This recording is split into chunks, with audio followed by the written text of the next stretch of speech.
হবে।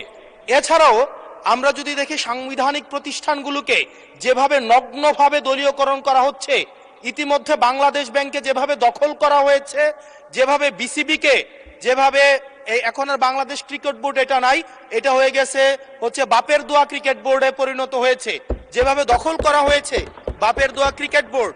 এবং আমি যখন এই জায়গায় কথা বলছি, ঠিক এই মুহূর্তে 28 জন বিচারককে মাননীয় স্পিকার তাদেরকে শোকজ দেওয়া হয়েছে। তাদের ব্যক্তিগত তাদের চ্যাট গ্রুপে তারা হচ্ছে তাদের মতামত প্রকাশ করার কারণে বিচারকদের হচ্ছে মাননীয় স্পিকার শোকজ দেওয়া হয়েছে। এই বাস্তবতায় আমরা এই গণ অভ্যুত্থান পরবর্তী সময়ে যদি জাতীয় মানবাধিকার কমিশনকে একটা মন্ত্রণালয়ের অধীনে রাখি, স্বরাষ্ট্র মন্ত্রণালয়ের অধীনে রাখি, তাদের মাধ্যমে আমরা নিরপেক্ষ কোনো ধরনের অনুসন্ধান আমরা কতটা পাবো সেটা নিয়ে কিন্তু আমরা সন্দিহান। সেই জায়গা থেকে এই বিলটিকে যদি আমরা বাস্তবায়ন করতে চাই, এটাকে যদি আমরা ফাংশনাল করতে চাই, শুধুমাত্র অর্নামেন্টাল না, যদি আমরা ফাংশনাল করতে চাই, তাহলে জাতীয় মানবাধিকার কমিশনকে অবশ্যই সেটাকে অটোনমাস করতে হবে। আমার সামনে যারা আছেন, আমরা হয়তো